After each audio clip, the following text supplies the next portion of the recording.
would you please take your seats?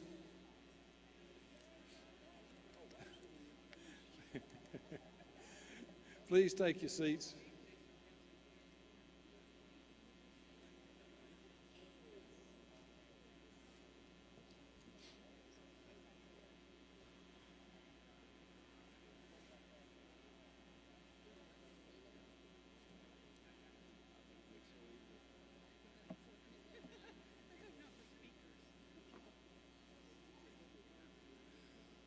Before we start the formal part of this program, I need some help off and on for the next couple of hours. If you can see this stairway right over here that goes up. At the top of those steps, we've got a bank of telephones. And we're going to make, during this 2-hour convention segment for today, we're going to make phone calls for Karen Handel from the top of the steps. So, if I could get some of you, after we wait please until we do the formal part of opening this program, and then if you'll start easing up there and stay as long as you can. I don't want you to feel like you missed something during the convention process, but on the other hand, that's very important, and I'll remind you a couple of times during the next couple of hours. Ladies and gentlemen, I'm John Padgett, Chairman of the Georgia Republican Party, and I'm pleased to call to order this 2017 convention of the Georgia Republican Party. Welcome to Augusta, Georgia. Thank you again for joining us here today. We have a great weekend in store for you at this year's state convention. Your active participation in our party has propelled us to great heights, but there's still work to be done. We have a very important election in about 3 weeks, and we'll be electing Karen Handel, who will be the only woman in Congress from Georgia. Next year's elections will also be critical for the future of the party here in Georgia. We need everyone to show up and work, just like you've done in the last 4 years when I've had the honor to serve as your chairman. It takes 3 things to win a political race. You got to have great candidates, you got to have enough money, and you got to have a great political plan with top-notch grassroots support. We're going to make over 1 million personal contacts, telephone and knock on doors, in a little old house race in Atlanta, folks, 1 million, and that's because of people just like you. We're one of the best in the country, and thank you for it. With this being the last state convention before the 2018 statewide elections, I'm sure this weekend is going to be filled with excitement. You're going to get to see folks running not only for chairman of the Georgia Republican Party, but you're also going to get to meet a lot of the candidates that have already signed up to run in the 2018 elections. For our invocation this afternoon, I'm pleased to introduce a great Georgian, a patriot, Senator Bill Jackson, who we all know and love and who has faithfully served the people of this area for many years on the school board and the State House and the State Senate. Senator Jackson.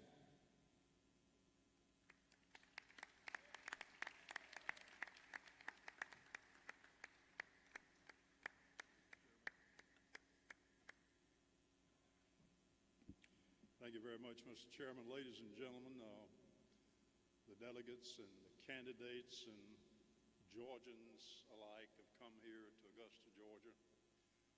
I want to thank you for bringing this event here beside the Savannah River to my mother city. I love this area and I love that river. I wanted, before I pray for you today, if you would, I wanted to tell you that, and it's a good time we've all gathered here to think. I hope you'll think throughout this weekend that America, that land that we love so much, has been so good to us. And even I think back, where would I be had it not been that I lived in this great land? The love of God and those it meant so much. We are experiencing a sickness in this nation, and I hope you understand that. And I don't want to be a critic of my land. But we have failed.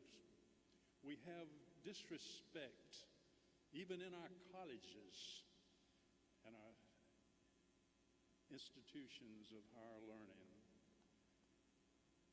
There is an absence of law and order and respect for that. Respect for human nature, human beings. We have failed, I believe, and we have got to pick up the pace. I can pray all day, but you've got to know that we've all got to pray. I am reminded when I think about the disrespect, even in our colleges, for law and order.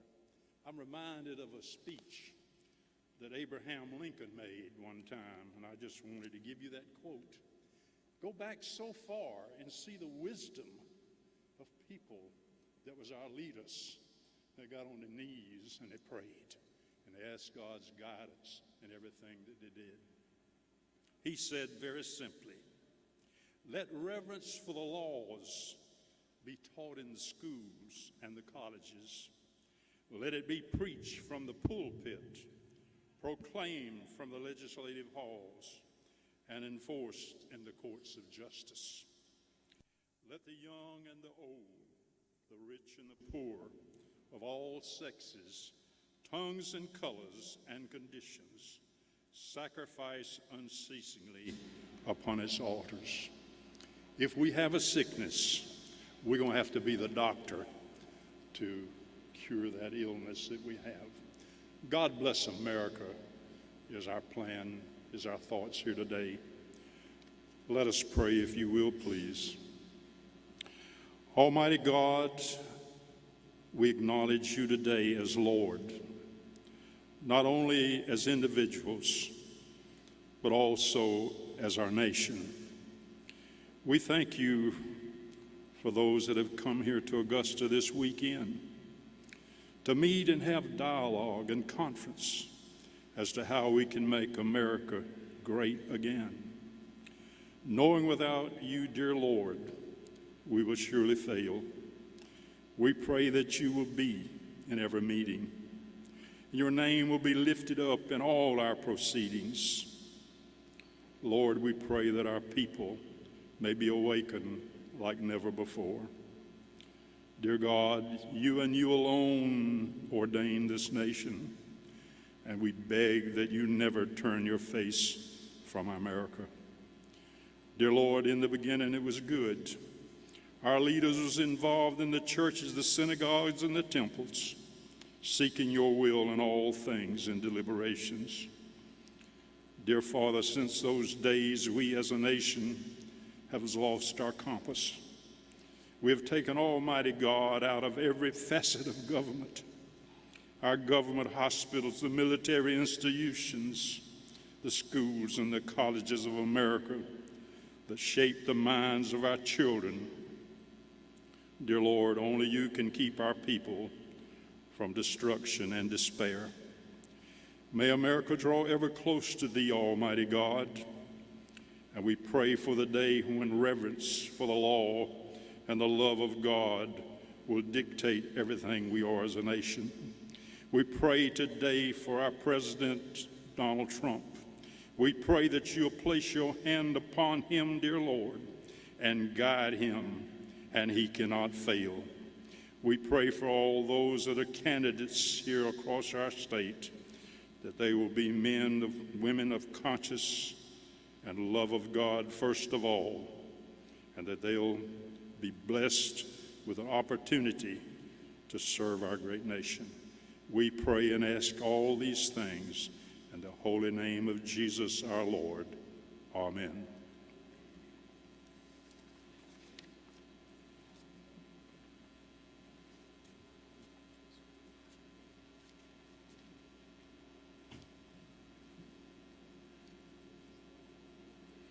Thank you, Senator Jackson, and may God bless you.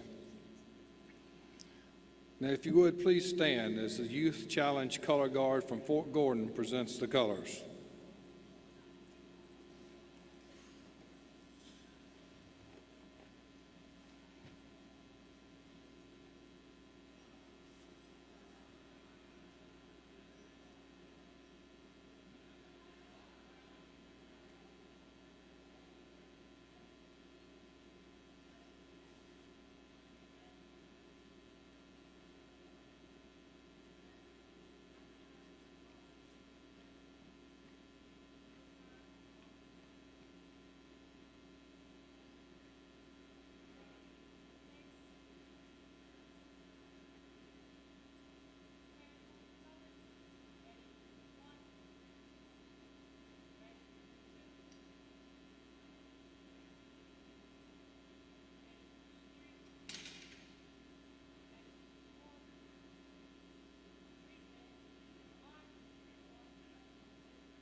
Please remain standing.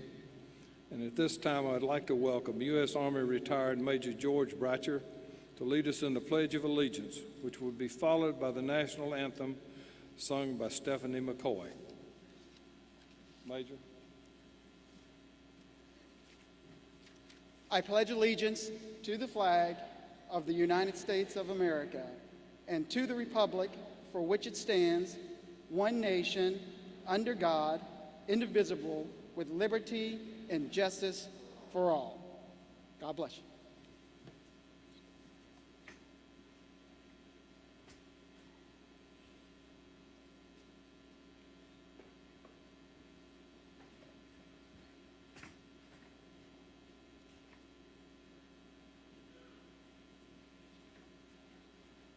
Oh, say, can you see by the dawn's early light what so proudly we hailed at the twilight's last gleaming, whose broad stripes and broad stripes through the perilous fight, o'er the ramparts we watched, were so gallantly streamed, and the rocket's red glare, the bombs bursting in air, gave proof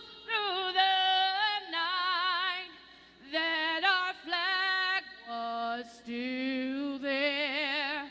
Oh, faith as that star-spangled banner yet waved o'er the land of the free and the home of the brave.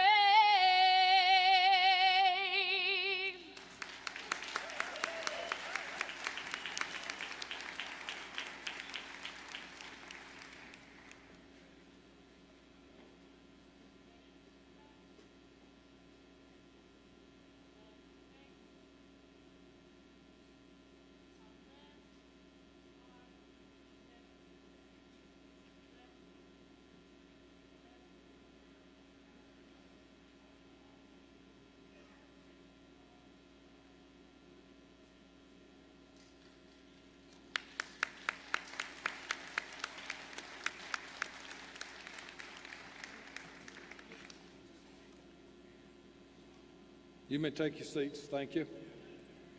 I'll remind you again, we're making calls from Karen at the top of the stairs. If I could get some volunteers to join us up there, I'd appreciate it. And as we begin, let me take care of a few housekeeping items for you. Signs designate the seating areas for delegates, alternates, and guests. You're required to wear your delegate, alternate, or guest badge in the convention hall at all times. Only those with proper credentials will be admitted to those areas. We've attempted to seat the convention without splitting counties.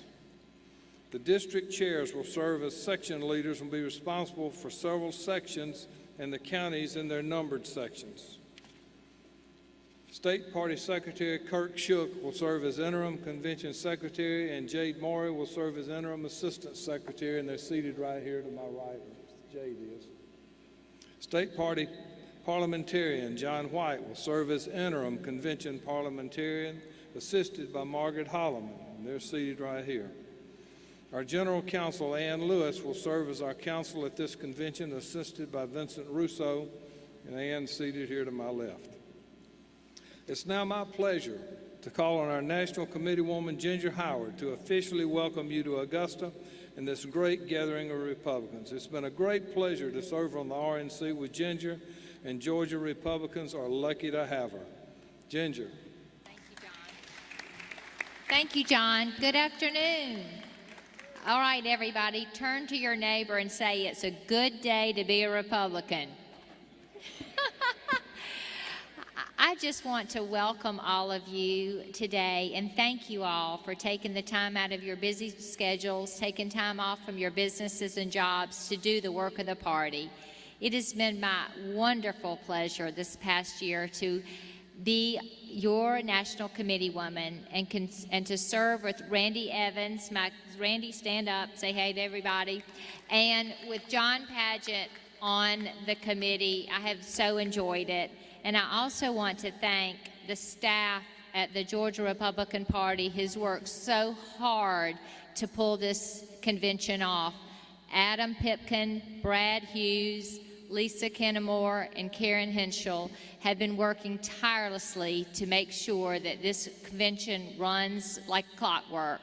And when you see them, please thank them, because a lot of times it's a thankless job, and we are so grateful for their hard work, and we are so grateful for the work of the party.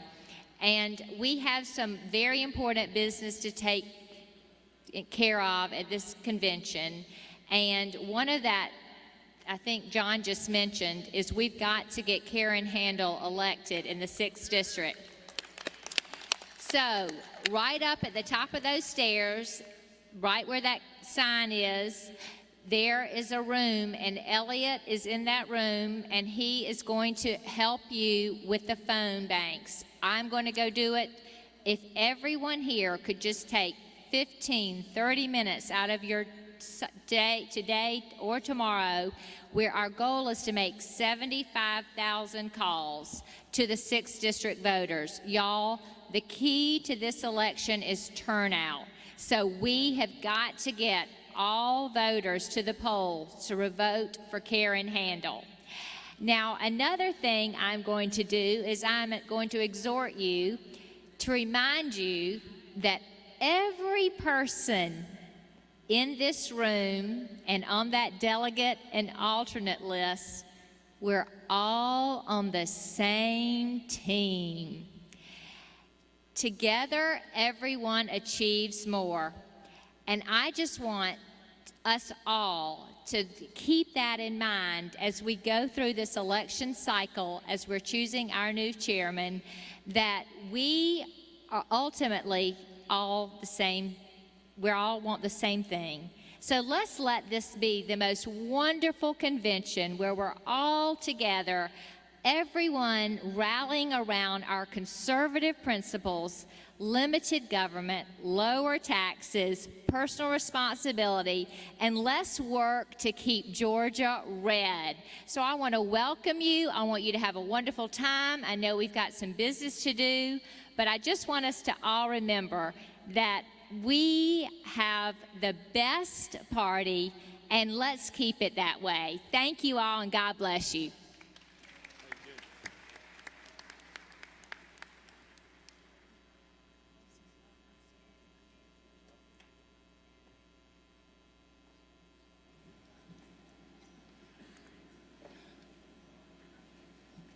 Well, I don't know about you, but I'm getting close to being the happiest guy in the room.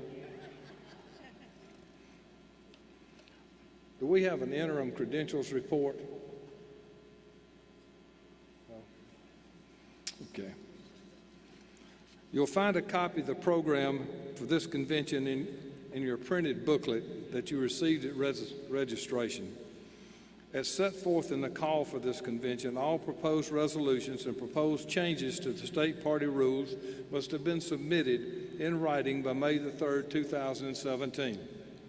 This deadline, which is consistent with RNC rules, allows sufficient time for the committees to review proposed resolutions and rule changes so that they can be presented to this convention in a carefully considered manner. As also set forth in the call, all those wishing to run for state party office are required to submit an application to the nominating committee by May the 3rd, 2017. And now, ladies and gentlemen, our next speaker is the chairman of the Georgia College Republicans, Wesley Ross. Please join me in welcoming Wesley to make a few remarks on behalf of the College Republicans throughout this great state of Georgia. Wesley?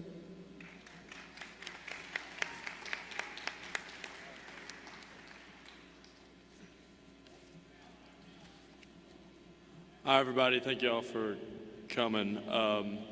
My name is Wesley Ross, and as he said, I'm the GACR chairman.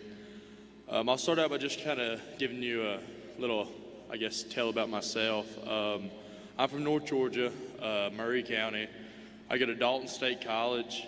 I'm the current GACR chair, the past GACR treasurer, and I founded and was the chairman of Dalton State College Republicans for 2 years. I'm also a 14th District State Committeeman. So kind of how I got involved and why I decided to run to be the GACR chair is because I needed a passion. I used to play college football, and I had knee surgery, and I needed to find something to kind of move my passion to, and I kind of fell in love with politics. My granddad used to be very into politics, and he kind of got me on board, and it gave me a new outlet to be able to share the passion that I have for just being competitive, I guess. You know, I joined a campaign, and I get competitive. You know, I want to win. And so Senator Perdue, back in the 2014 election, he really kind of opened my eyes. He started talking about how, you know, he wanted to make a difference for his kids and his grandkids. I'm sure if anybody ever heard him speak, that was kind of his go-to. And I think he really meant it. And it really resonated with me, because it's not just about what's going to be good the next 10, 15, 20 years. We have to look at what's going to be good for our country for the next 20, 30, 50, 100 years. And it starts now. We have to start that process now. And that really, really resonated with me, Senator Perdue did. So I became his chairman for Murray and Whitfield County when I was 18 years old. He was actually the first person I ever voted for whenever I was old enough to vote. And he really helped me get involved in politics and start to meet people. And when I was campaigning for him, that's where I got involved with the college Republicans. And we're a big family. I don't know if all of you know that or not, and have had very much involvement with GACR or different CRs, but we're a family. We really are. We stick together. We work together. And we're a family with the GOP. You know, we try to work on as many campaigns and for as many candidates as we can, and we truly stick together because we want to keep this state red. So I'm just going to kind of give 3 quick points as to kind of how we can encourage, I guess, young people in the party, because that's a big thing that I think that we need to do is be in the Republican Party. Is we have to make sure to get more youth involvement, young people involvement. So the first thing I kind of want to say is just we need to encourage the party to be a big tent. We need to attract young people because they agree with us.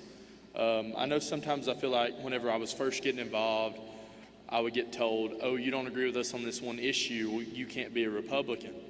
And I think that's the wrong way for us to do it sometimes. I think we need to look and we need to say, you do agree with us on that.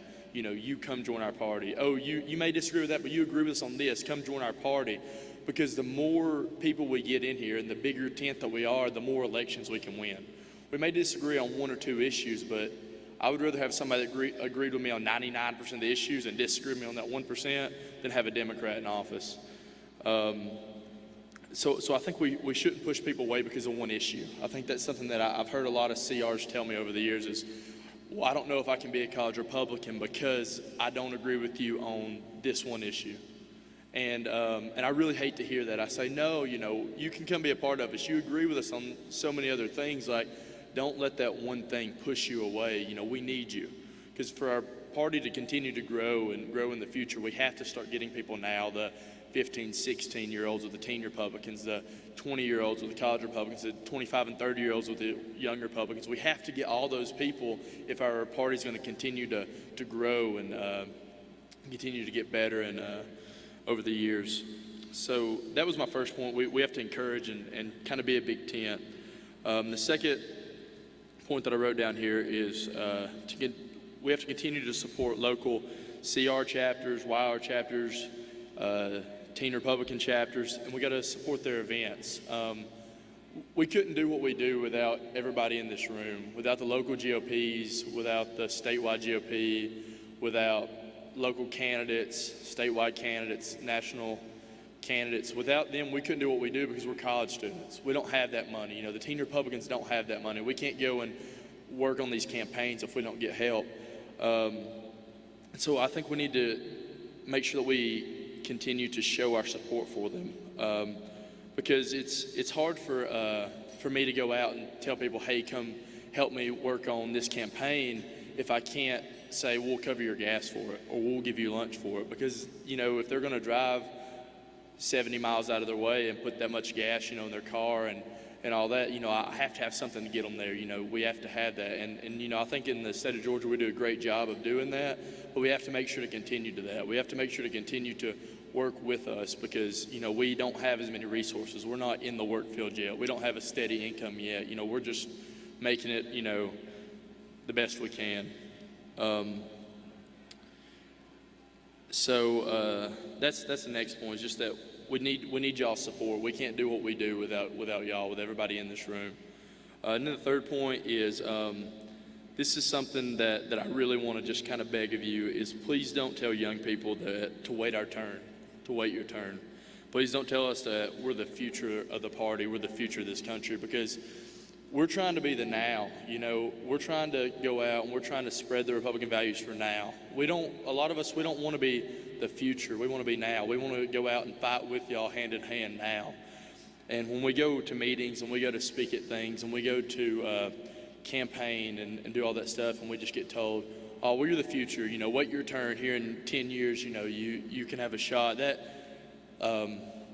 It's hard. It's really hard for me to talk to people when they say that they've heard that, because it's really discouraging. So I really want to beg y'all to just don't tell people we're the party of the future. Just say, hey, come join us now. Come help us now, right now, because that's what we need to do. We need to work together, because it's getting hard. It's really getting hard, and if we don't all start working together and fighting together and being united right now, then it's going to hurt us in the years to come. And so, as I was saying, y'all really help us out, and we want to work with y'all. And y'all have helped us out so much as far as the older people in the party. So we don't want to take y'all for granted. It's like a saying that I heard from our valedictorian at my high school graduation. It's like a turtle on a fence post. You didn't get there by yourself. That's us. We didn't get here by ourselves. It took somebody helping me. It took David Perdue kind of pulling me under his wing and saying, hey, will you help me with this? It took Chuck Payne from the Whitfield County Republican Party saying, hey, I want you to come and be involved. It took those people to put me under their wing and really help me out. So, we didn't get here by ourselves. So we need y'all. But I just really do want to encourage you to stop referring to us as the future and start trying to incorporate us and use us now, because we're willing to help and we're willing to do the things that that y'all need us to do. So that's kind of my 3 points, just kind of different way to incorporate the younger Republicans. And then I'm just going to give a short update on the Georgia Association of College Republicans right fast. So as far as campaign hours go, which that's at least for me and my administration, we're a new administration as of April the 29th, I think it was, I was elected. But my main goal is to work on campaigns, because I think that's what it is. It's about getting Republicans elected. That's what we're here for. So in the primary, this is the 2016 numbers. In the primary, we had over 450 campaign hours across the state by college Republicans. And that's just people that are involved on a college Republican campus. So that doesn't include other people who are college age or, people who aren't associated with college Republicans. That's 450 hours. During the general election, we logged over 500 campaign hours.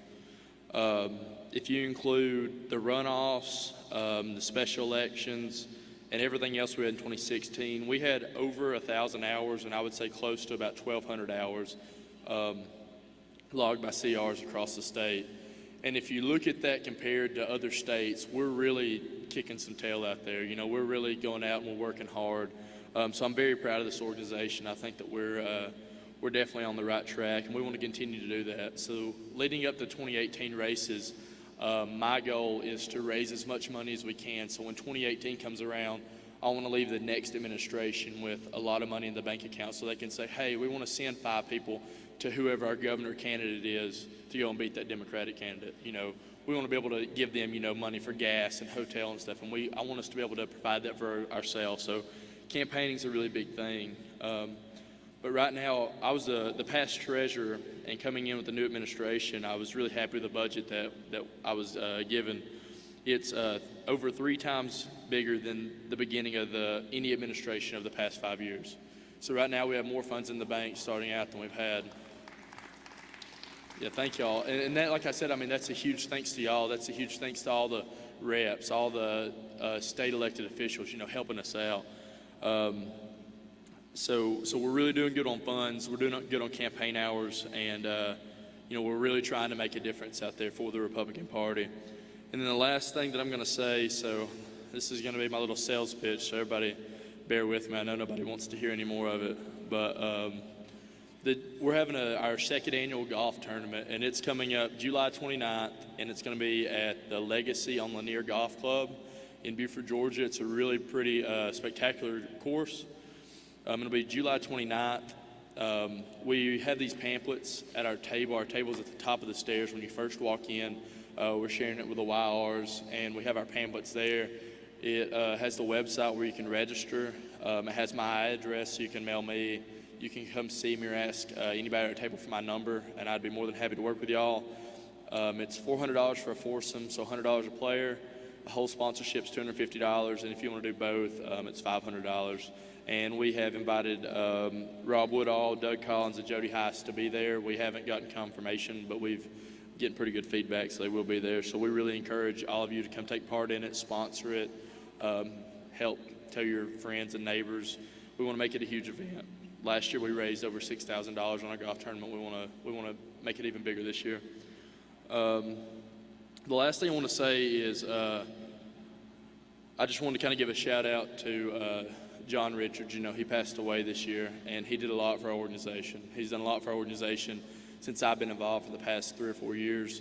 He's done a lot before that. I know he's done a lot for the Republican Party, the YRs, and so I just wanted to kind of give a moment for everybody to just really acknowledge the gratitude that the Georgia Association of College Republicans has for John Richards and all that he did for us. But with saying that, that's all I have. I cannot wait to work with y'all over this next year. I can't wait to keep Georgia red, to keep the U.S. red, to keep on fighting for it. If you have any questions, feel free to contact me. Come see me at our booth. Come grab me. I love talking. So you can add us on Facebook at the Georgia Association of College Republicans. And besides for that, God bless you all. Thank you all for making a difference. And thank you all for listening to me.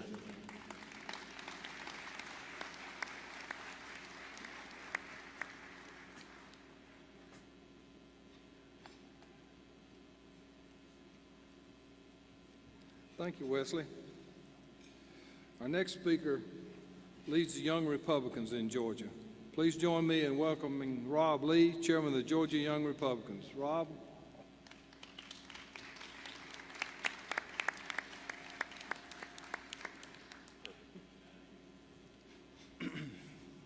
So I hope everybody is ready for about 45 minutes to an hour of a very detailed presentation of what the Young Republicans do. Okay. A few laughs, that's good. Again, my name is Robert Lee. I'm chairman of the Georgia Young Republicans, and it is an honor for me to be able to follow Wesley Ross, the chairman of the College Republicans, because we work well together, but we are distinct organizations.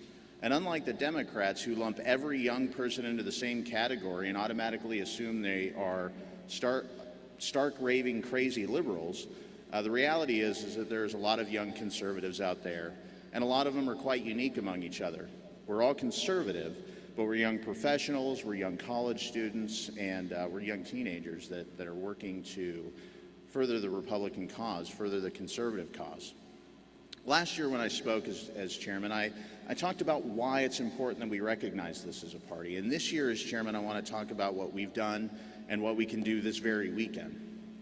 In the Georgia Young Republicans, the thing that we have done more than any other state in the country for young professional conservatives is adopt a business mentality. We are the first state in the country to adopt a clear strategic plan of how it is that we reach voters that are the young professional age, a model that has been exported to other states like Oklahoma and hopefully more states after that. We have a growing social media communications platform, and in fact this very weekend we launched our Snapchat account and specific filters for GYR that show we are able to communicate our message on multiple media. And as a result, we've been able to communicate with more and more people over the course of the last year, to the tune of 120,000 unique individuals that have seen our various social media accounts through Twitter, Facebook, Snapchat, Instagram, and our website. One of the things that we've done is we've created the first fully searchable database for young conservatives, so that no matter what town you live in, no matter what county you live in, and if you are on up to about 40 different college campuses around the state, you merely type in where it is you are, and it will tell you which chapters are nearby and who to contact, so that when you graduate college, you move right into the young professional ranks and the young Republicans. It is something that has set the standard nationally for how a young conservative organization can operate, and as a result, we are still the reigning best state federation in the country as recognized by our parent national organization, the Young Republican National Federation. And we're hoping to make it a 2 for this year and get recognized with that award again. But what is it that you can do this weekend? Because it's enough talk about everything we've done. What can you do? The first thing you can do is march right up there and make phone calls, just like we have been doing, just like we will be doing the next 2 weeks in Alpharetta, Marietta, Johns Creek, Sandy Springs. And just as a little incentive, if you use Snapchat, we have a nice little filter that you can take a selfie of yourself making those phone calls, and we will give a free Georgia Young Republicans t-shirt to anybody in this room, anybody out in that hall that does that. Now, it'll be randomly chosen, but you can't win if you don't enter. So go up there, make some phone calls, take a cute little selfie, send it to us, and we'd love to see you up there grabbing a t-shirt. The second thing that you can do is join us at our awards party tonight, where we get to recognize the individual talents of our members across the state. And I don't ask you to come just have fun, but the reality is that we've used that as a springboard to motivate our members across the state to get involved in the congressional race. Because when you recognize talent, when you recognize effort, people want to do more work, they want to work harder, and they want to work better. So come enjoy that with us so that we can motivate young conservatives here in the room to go out and meet young conservatives outside of this room and win elections for Republicans. And the third thing is, we've proposed a resolution that starts to move the party forward. And that resolution calls for a couple of things. We would like that resolution to pass so that we can begin to evaluate within campaign finance laws how it is that we can give young conservatives and the college Republicans, young Republicans, and other auxiliaries a voice on the executive board with a vote. Just as importantly, and I'd say even more importantly than that, that resolution as a party will set a statement that says we will adopt a strategic plan on how it is that we communicate to young voters. We will create an oversight council, a youth advisory committee that continues to evaluate how well we are doing. And it sets achievable goals in the next 2 elections of the youth vote that we can really achieve. And if we do achieve those goals, by the next presidential election, we can add over 100,000 new young voters into the Republican rolls. I ask that you support that resolution because as soon as we get out of this room, we have to get to work. The reality is, winners win, period. But we are not going to win if we don't set a standard for ourselves, and we are not going to win if we don't put in the work. We are glad to be part of the Republican Party here in Georgia. We are glad to work with the college Republicans, and we are excited to work with everybody in this room because winners win, period. And everybody in this room is a winner. And once we stand up from these chairs and walk out those doors, we go to Alpharetta, we go to Marietta, we go to Sandy Springs, we go to Dunwoody, and we win. Next year, in 2018, we go to every city, town, county in Georgia, and we win. And we do it together. Young Republicans, college Republicans, every one of you, we go out and win. I'm Robert Lee, thank you, and I hope to get to meet a lot of you over the course of the weekend.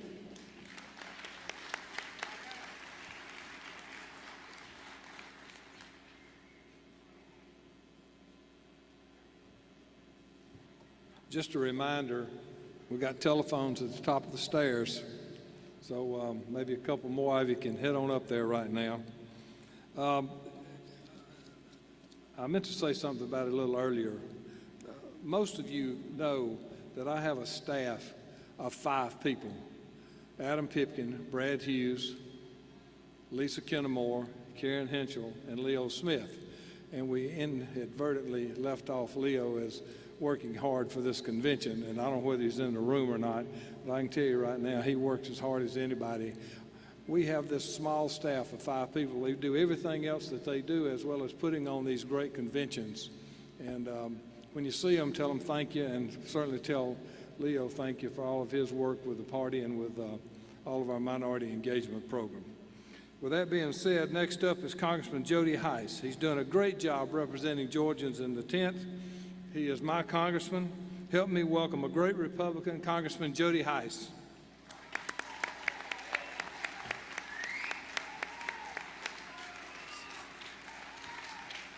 Thank you very much. Great to be here with you. If you see me up close, you probably see some bloodshot eyes. I just got in from a Codell to Asia last night, 15 hours plus on the airplane yesterday, and I feel like I'm dragging, but doing great. It was an incredible honor on Memorial Day to be on the USS Ronald Reagan aircraft carrier. And yes, I'll tell you what, we've got the best military in the world to be with those sailors, and 66 aircraft on that carrier was just absolutely phenomenal. I was able to meet with the sailors from Georgia, and I tell you what, we have the cream of the crop for which we can all be extremely proud, and I'm just honored to say in their behalf, thank you for your support of our military.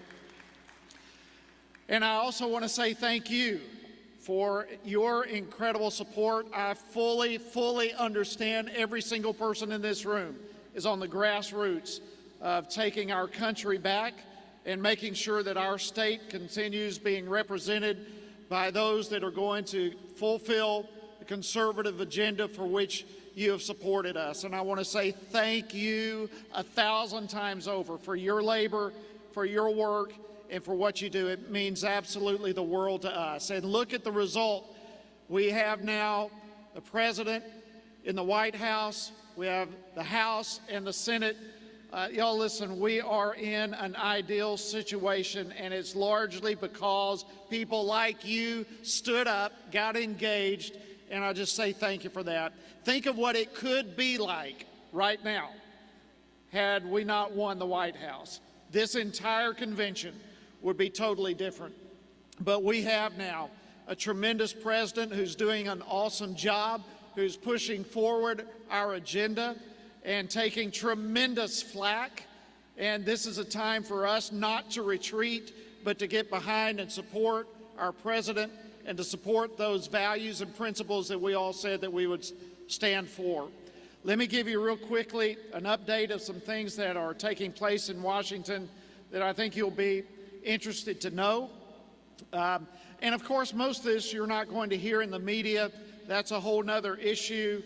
But this Congress has done something that prior to this time has never been done to the extent that it has done now. There's something called a CRA. It stands for a Congressional Review Act. That enables the existing Congress, when there's a new administration to come in, the existing Congress is able to pass CRAs that do away with the previous administration's 6 months or so midnight rules. Up until this time, the most, yes, listen to this. This is you'll be fired up to know this. Up until this time, the most CRAs that have ever been passed with a new administration is 1. This administration and this Congress now, the president, we have sent to him, gone through the House, through the Senate, and signed by the president right now 14 CRAs. Now listen, this is remarkable. What every one of these CRAs accomplish is eliminating egregious, burdensome regulations that the Obama administration crammed down our throat the last 6 months before he left. And all 14 of these CRAs are dismantling or totally taking away multiple different aspects of those regulations. Some of you are already experiencing some of the benefit of that, and if not, you will in the near future. But 14, previously the most ever was 1. So that's great news. We also have the Health Care Act. Many of you know I'm a part of the Freedom Caucus, which stood largely in the way of the first one that came through, and I won't go into details with that, except to say that the first rendition of this Health Care Act simply was not going to, it was actually going to raise your premiums. It was unacceptable.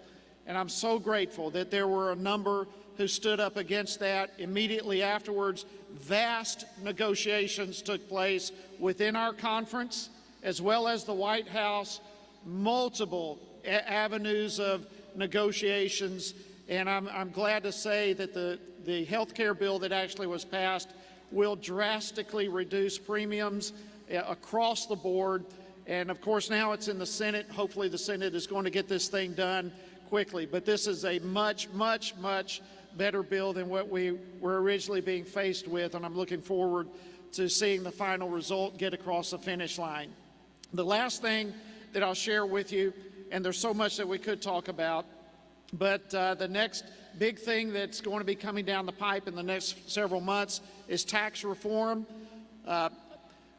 This is going to be a tremendous battle, just because when you're talking tax reform, so many people want to be involved, and so there's amendments probably by the hundreds and potentially even in the thousands that will be offered. But I will say this, that Chairman Kevin Brady with the Ways and Means Committee, which is the committee of jurisdiction over tax reform, Chairman Brady has done an outstanding job in at least leading this charge. You've seen him on television. You've heard so much of what he has to say, but let me just tell you the 3 guiding principles that will bring forth the end result of tax reform. This is a track upon which tax reform is running. 3 principles. Number 1, it's got to be pro-growth, which means when it's all said and done, taxes have to be lowered corporately, small business, individually, across the board, taxes drastically reduced so that growth in the economy can skyrocket. That's principle number 1. Second is simplification. The current tax code is far too complicated. As we all know, it's suffocating the way that it is written.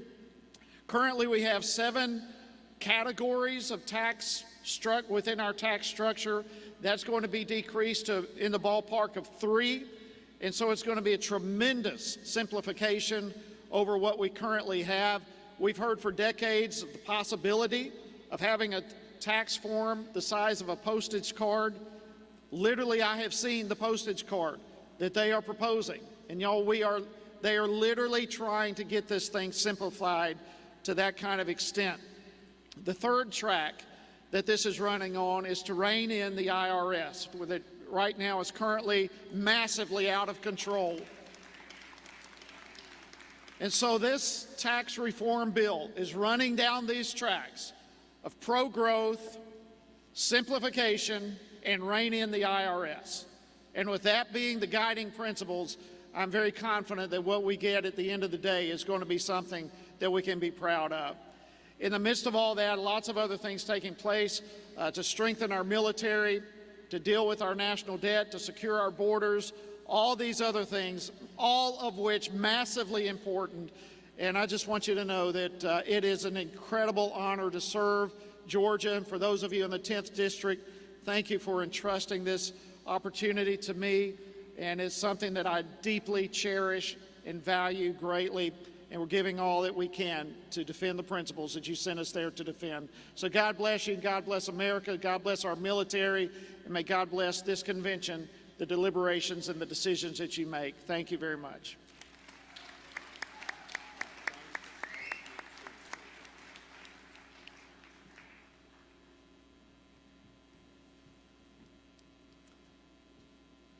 That's a great guy.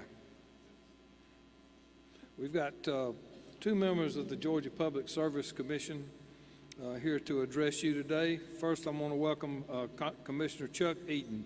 He's in his second term on the PSC and has served the state ably over the last 10 years. Chuck?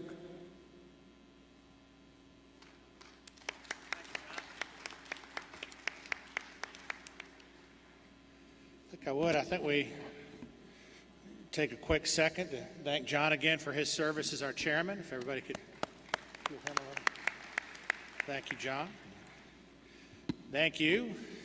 Just a quick little personal information about me. As John said, my name's Chuck Eaton, and I've served on your Public Service Commission for 11 years now.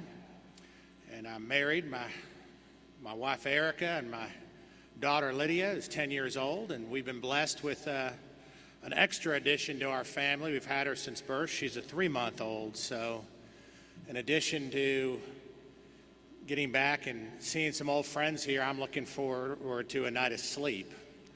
Just don't tell my wife that I said that. But anyway, so I've seen firsthand that individuals helping individuals is always best. As Ronald Reagan said, the best social program is a job.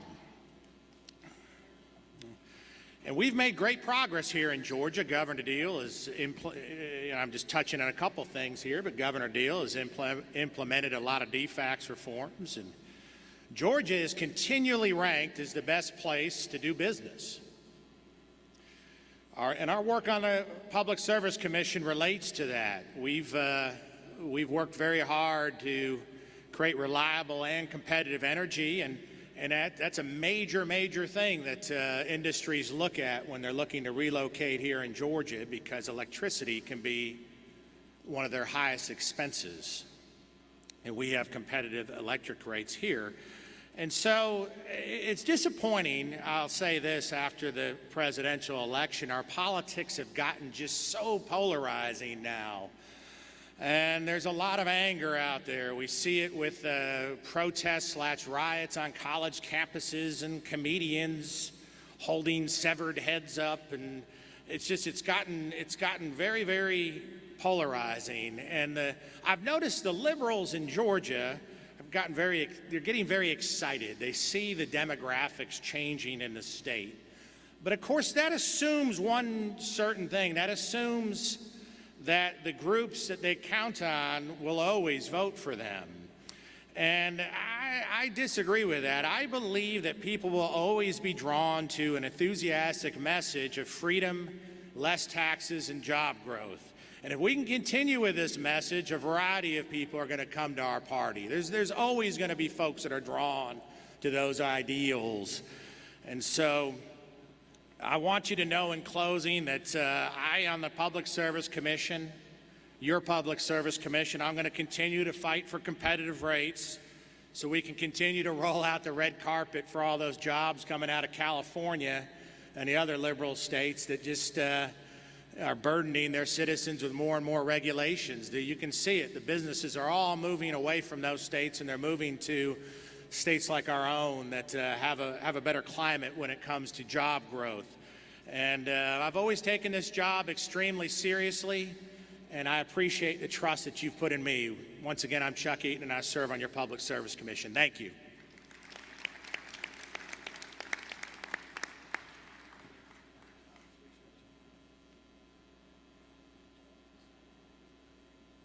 Thank you, Commissioner. I've decided that in my older age and soon to be retired from this job, and that makes me really lame duck, that I can say some things that maybe I shouldn't be saying. But I can't say it now because the guy left. Where'd Todd Ream go? Are you still in the room? Oh, well, I'll talk about him later then. The other thing I want to do is, and I'm going to do a pretty good little bit of it here in the next several months, is I think you need to know who your elected officials are that really work hard for you and the Georgia Republican Party, because you were the reason that they get elected. And I think it's important for you to know that. One of the guys in the state, I've never asked him to do anything to help the Georgia Republican Party that he hadn't jumped in there with both feet and a fingernail file to get it done. He is just absolutely a great friend of the Georgia Republican Party. And I want to introduce to you now a commissioner from the Public Service Commission, Bubba McDonald. Bubba.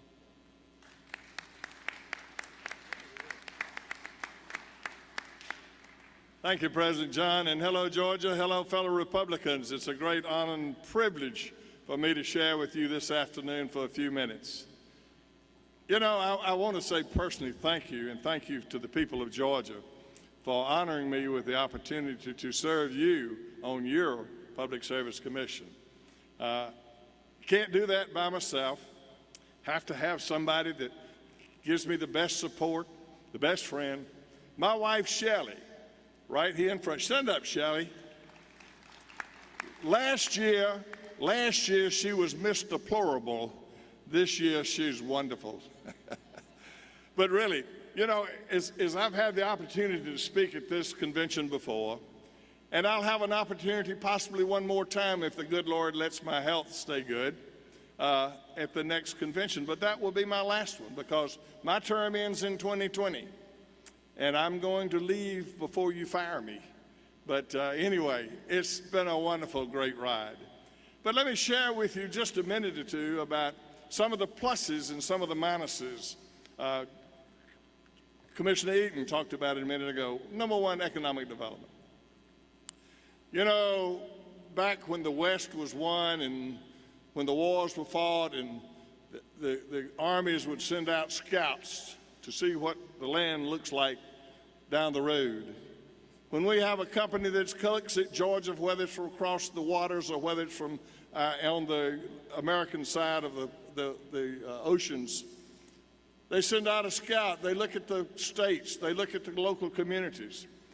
They look at a lot of different things, the infrastructure, the schools, the educational opportunities, the workforce, and many, many things. But I'll assure you that one of the first three things that they look at before they decide whether to relocate or expand, they look at their energy cost, and their energy reliability.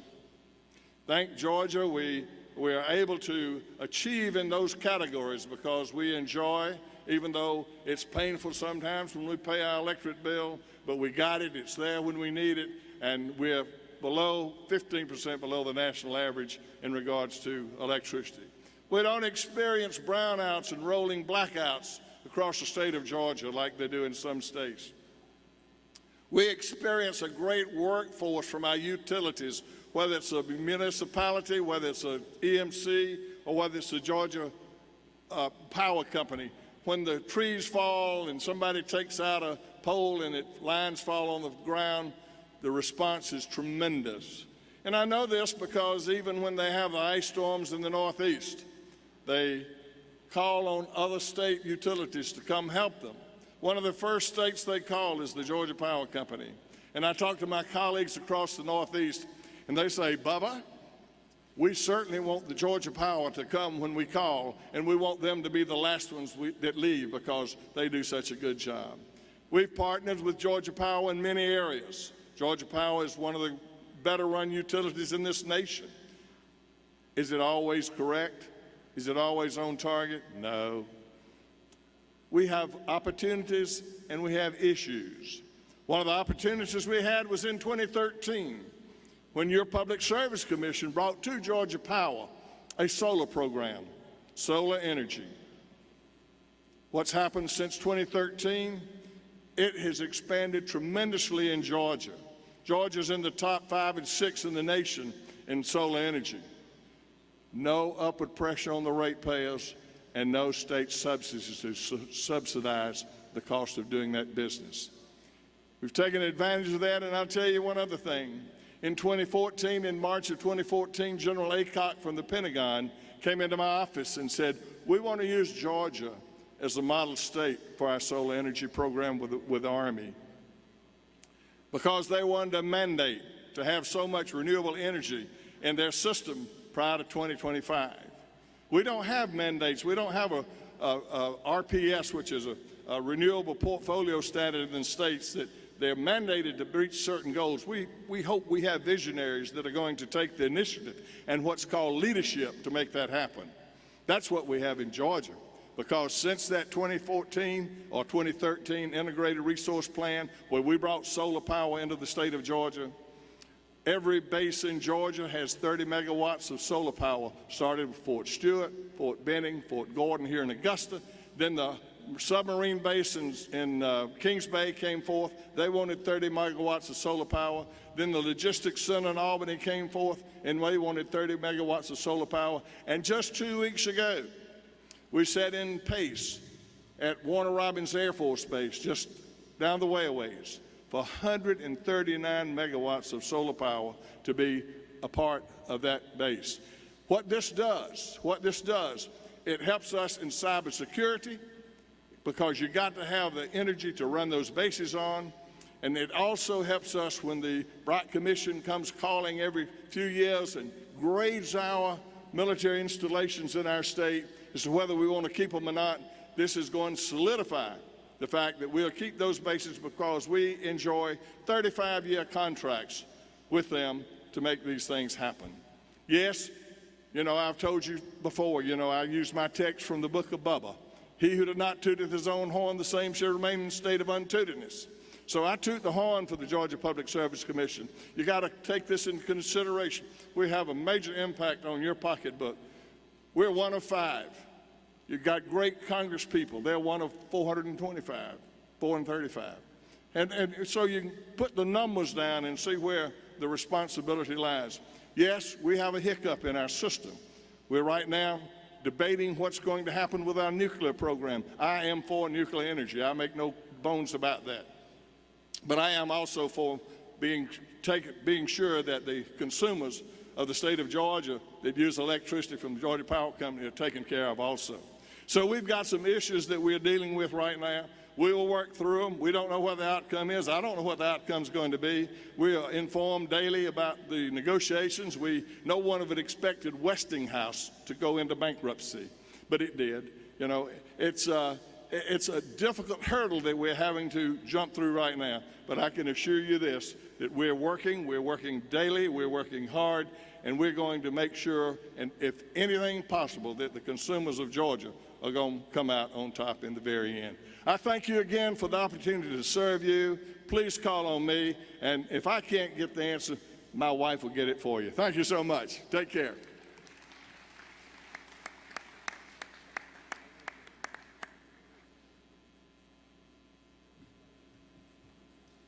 Thank you, Bubba McDonald. Great guy. We've got the Commissioner of Agriculture, Gary Black, that's going to come speak to us. And if you're ready to come on, Gary. It's good to see you.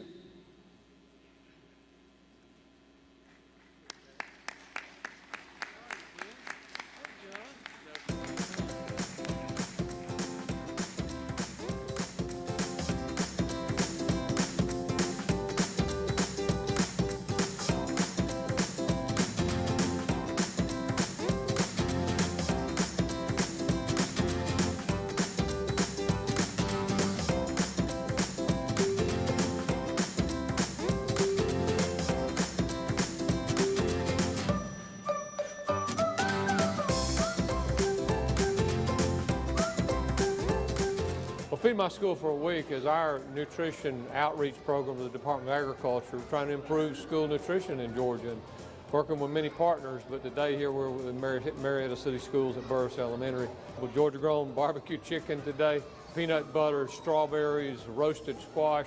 Pretty exciting when you can see that coming direct from Georgia families right here to students here in Cobb County and Marietta City Schools.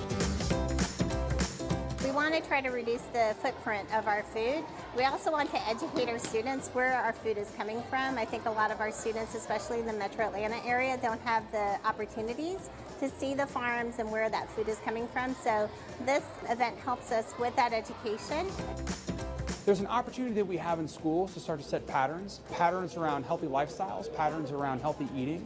I think the chance for us not only to establish those healthy habits, but also to point our kids inward here into our own city and in our community to find local recipes and local food. Really being Georgia grown, I think, is a great opportunity we have to help them not only understand where they're from, but also how to have a healthy lifestyle.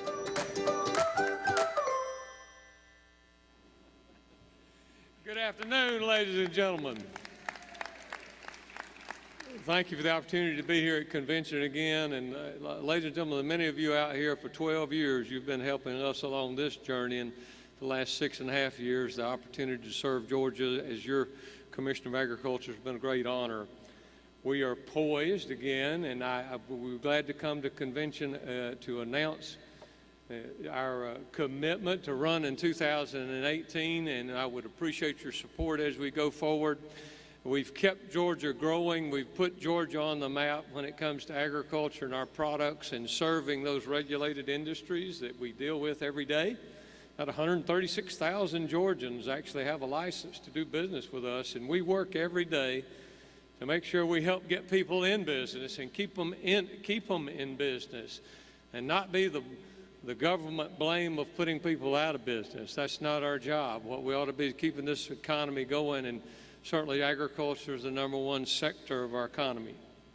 As we move forward, though, in this next cycle, I want you to know I'm deeply committed to improving school nutrition in Georgia. Our Feed My School efforts are going just gangbusters all over the state. I'd commit to you feedmyschool.org as a place to see what your department is doing in this area. Ladies and gentlemen, we've got to get involved in our communities in these particular areas to let people know that we care. And let them know that that's one of the foundations of education, I believe, is to make sure that we've got these opportunities for young people, but also markets for products that are produced for people right here in our state.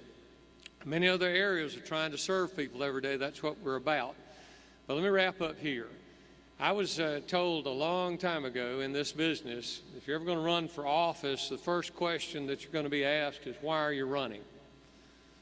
Ladies and gentlemen, if you can't answer that question, I don't know that that's one of those big challenges of life, whether you ought to consider whether you'll be offering yourself for office or not. But I'd like you to turn your attention yet again to the screen and see if we can find an answer for this. I'll be right back. Guys, if y'all could hit it.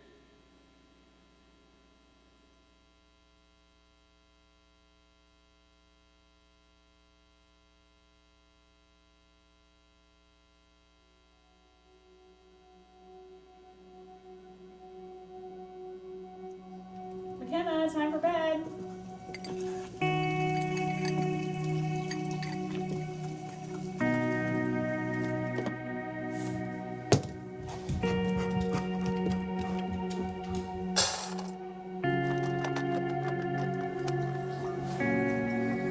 Now I lay me down to sleep. I pray the Lord my soul to keep. Angels watch me through the night and wake me with the morning light. Dear Jesus, thank you for my home. Thank you for our farm. And thank you for my family and friends. Dear Jesus, I know Daddy will go out to the fields tomorrow. He's gone a lot, but I know it's important.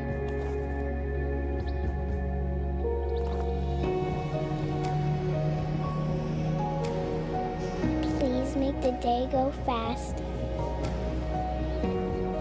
so when I get home, Mommy and I can ride the tractor.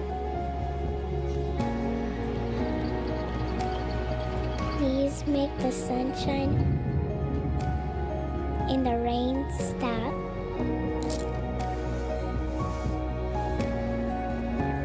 Please let the food start growing fast, so my family and my friends and everyone in the whole world can have good meals.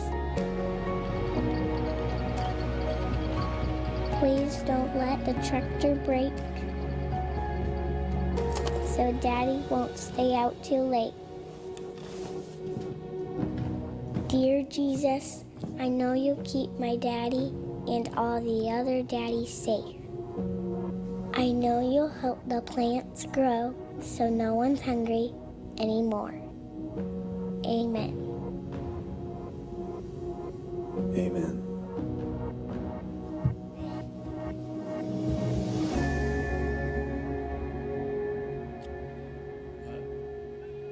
Georgia Republicans, that's why I run. And thank you for the opportunity to serve these outstanding families and actually all of Georgia in the field of agriculture. God bless you. I'd appreciate your support as we move into 2018. Let's go do good for Georgia. God bless you.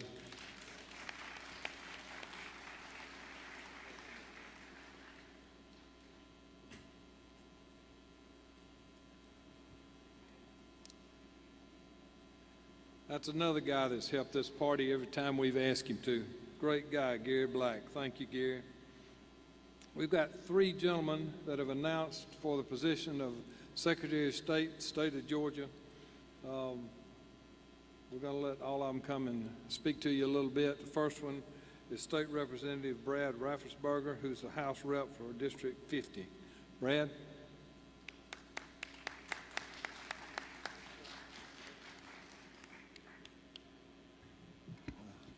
Good afternoon. My name is Brad Raffensperger. I'm running for Georgia Secretary of State. My legislative history is fairly clear. I care about 4 things primarily, and that's taxpayers, small business owners, life, and the Second Amendment. If you check out my legislative record, you'll see that those are the 4 things that I work on an awful lot. As a small business owner, I have construction manufacturing facilities in Muskogee County and also in Forsyth County. I've worked in probably 35 states throughout the country and all over Georgia. And one of the things I've noticed is that some states make it really easy to do business, and other states make it pretty darn hard. And Georgia's one of the states that makes it easy.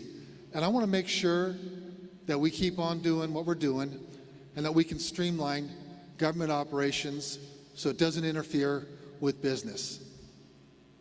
So if you go to my table, you'll see that I talk about one of the bills we passed this current session. It was House Bill 87. What that will do now, if you're a business owner, it'll let you renew your corporation for up to 3 years. Instead of getting those pesky emails every year, it'll be every 3 years. But really the choice is yours, 1, 2, or 3, whatever you decide is best. So that's the kind of attitude and approach I'll bring to the Secretary of State's office. The other thing I noticed is that those voting machines, they're getting some age on them. They go back to 2002 when a Democrat, Kathy Cox, Secretary of State, brought those in. And if memory serves me correct, 2002 actually goes before we even had an iPhone. And we're now up to an iPhone 8, they tell me. And we're still using those same voting machines. So I think we're going to have to take a look at that. I think that voter integrity, ballot security is absolutely paramount. The only people that should be voting in elections are American citizens.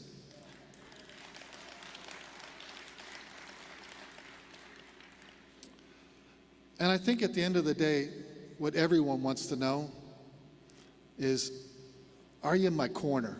Are you going to be looking out for me?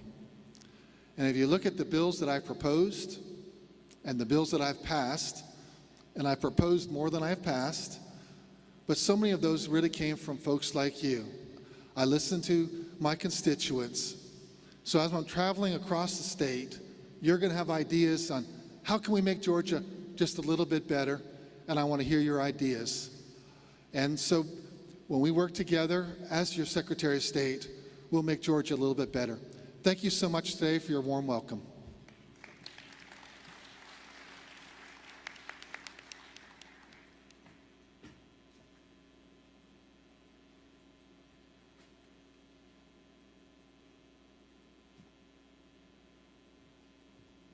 Comes a time in your life you finally reach the age where when nature calls, you better heed the call. So I'm sorry I was running a little late getting back here. You didn't need to know that, I know. Next up is the mayor of Alpharetta, David Belle. David, come on up. It's all yours.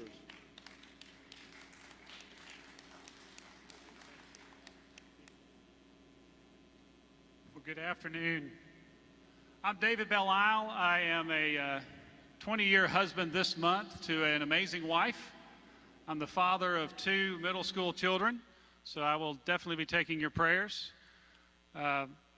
I'm also a 6th-generation Georgian. I'm a product of Gainesville, Georgia, the poultry capital of the world. We got some folks from Gainesville, fantastic. I'm also an attorney, which I'm not expecting applause for that. I'm a business owner. I am the mayor of Alpharetta, which actually is Karen Handel's headquarters, so we're proud of that. Yes, absolutely. And today I'm also candidate for Georgia Secretary of State. There's a great story I heard 2 years ago, and it's about this young lady. And this young lady wanted to spend the day with her 86-year-old grandmother, and so they did. So they went out, they spent time together, and during the course of the day, this young lady asked all these questions about her grandmother's life. You know, what was it like when you were growing up in this town?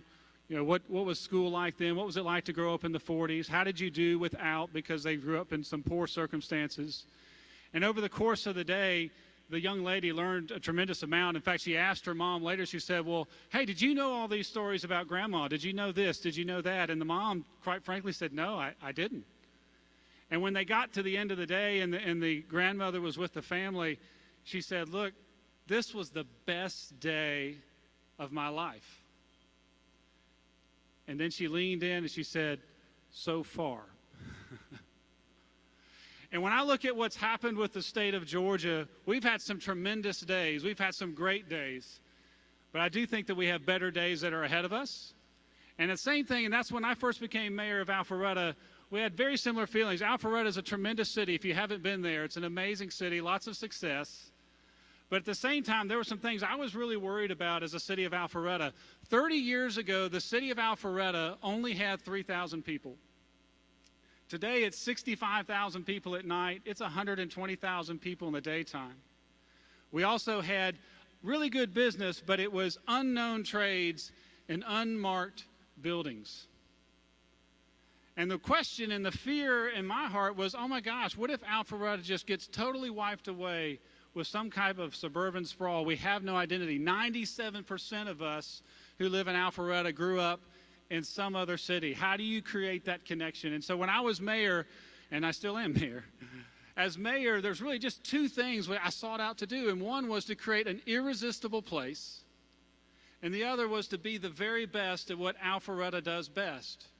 In terms of creating an irresistible place, we reimagined and reinvented our downtown. We actually created an environment where over $400 million of investment has come in terms of shops, restaurants, and homes in our downtown. There's also a project about a half a mile from our downtown called Avalon, which is kind of a city within our city. And then in terms of creating, some identity around the businesses that we do, we reached out.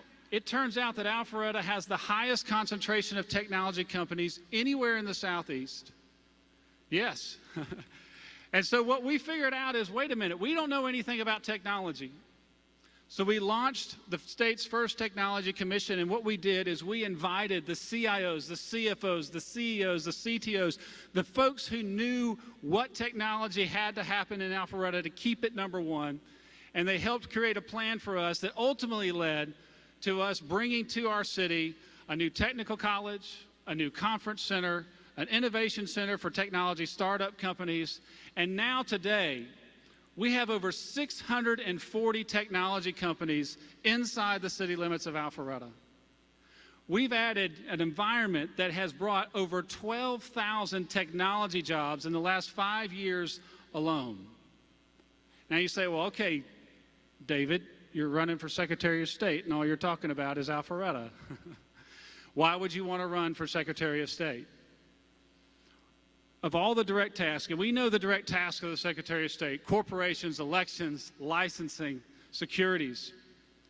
But in our state code, beyond those direct tasks, is the role of keeper of the seal. And that has captivated me because that's exactly what mayors do. All across your state, there's over 500 cities in the state of Georgia. Mayors in your state either are or should be focused on those two things: how to create an irresistible place and how to be the best at what they do best. They are the keeper of their seal. And so when I look out at the state of Georgia, my home for over 6 generations, I want to see that same kind of thing for the state of Georgia.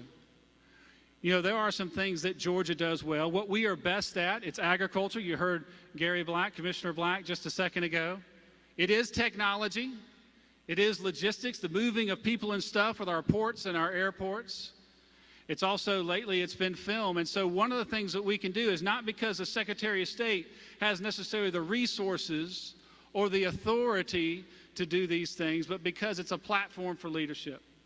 It's a platform to actually put a vision and then bring not just those businesses forward, not just those industries forward, but the entire state of Georgia forward, just like we did for Alpharetta.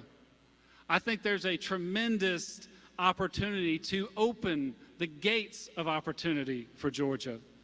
One of the things I've seen in Alpharetta as we've created these opportunities for these startup technology companies is trying to find ways to get capital to these ideas, to these innovations, to these new software developments.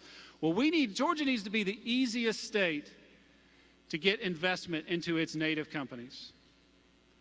In addition to that, there are people all across this state that have jobs, which is fantastic. Some of these folks who have jobs would really like careers. We've got to find a way to highlight and shine a light on the path to getting a professional license. We need to find ways to work with organizations like the Technology College System of Georgia to put the training all across Georgia necessary to bring people from a job to a career. We should make it easier to find that path, to find their way of opportunity. And sometimes keeper of the seal also means defender of the seal. It's no secret. There appears to be, and there is, an orchestrated attempt to compromise the elections across the country, to make it easier to commit voter fraud. We've got to stay ahead of the game, and the way you stay ahead of the game is through technology. We've got to make sure that we have the latest software, both physical and logical security. We need closed-circuit data storage. And I would love to be able to have machines that you could actually know that your vote counted and for who. A voter confirmation number, not unlike you have when you order a flight, you have a flight confirmation number. Why not do the same thing for our votes? Thank you. And I do believe as your next Secretary of State, in the not too distant future, we'll be able to look across Georgia and we'll say, hey, you know what? This is the best day in the life of Georgia. And then we'll add just 2 words: so far. David Belle-Isle, candidate for Georgia Secretary of State. Thank you very much.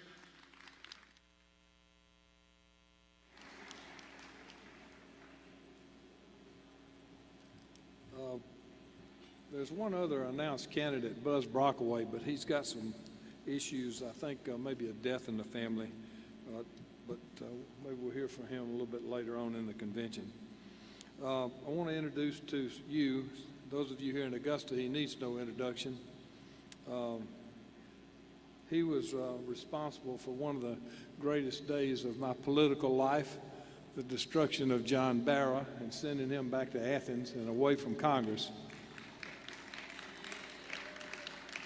You've all heard me say it took me 35 years to get him, but I finally got him.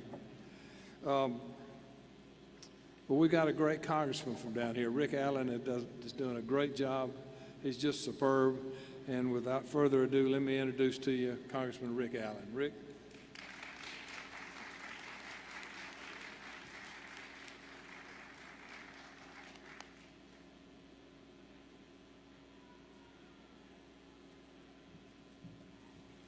I hope everybody's doing well. I want to welcome the Georgia Republicans to Augusta, Georgia. Thank you for being here. Give yourself a hand. That's right. Well, you don't need to, you probably know this, but obviously Augusta is home of the Masters Golf Tournament and that great golf course, the Augusta National Golf Club. It's also the home of James Brown. In fact, we have his statue right there on Broad Street. And I'm very proud to say that it is the new home of the Army Cyber Center of Excellence in our Signal School. We have a base that is one of the few growing bases in the country, and I'm delighted to say that our President and his administration, along with the United States Congress, is in full support of that mission. Along with all of those things I've named, we have something else here that's very special, and that's Augusta University, which is the home of the Medical College of Georgia. You know, this is also the home of the late Congressman Charlie Norwood.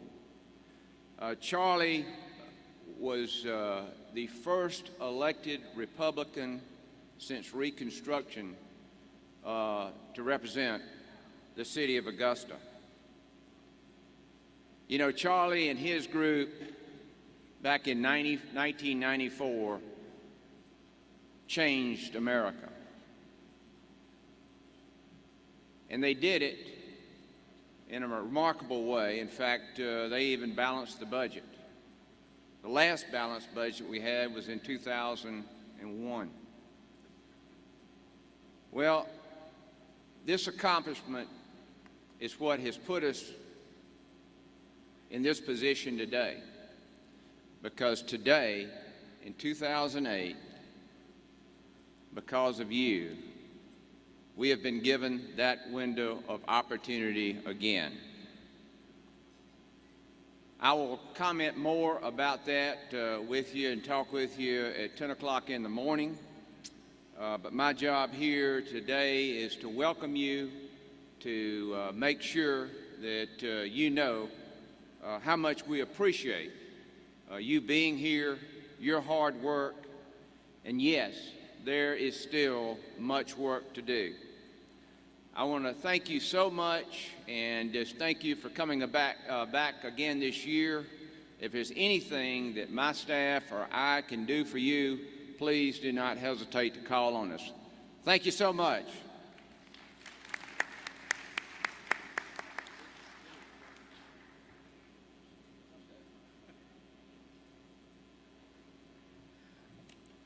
Thank you, Congressman. It's my pleasure to introduce to you Superintendent Richard Woods, State School Superintendent, and he's doing a great job. Richard, come forward.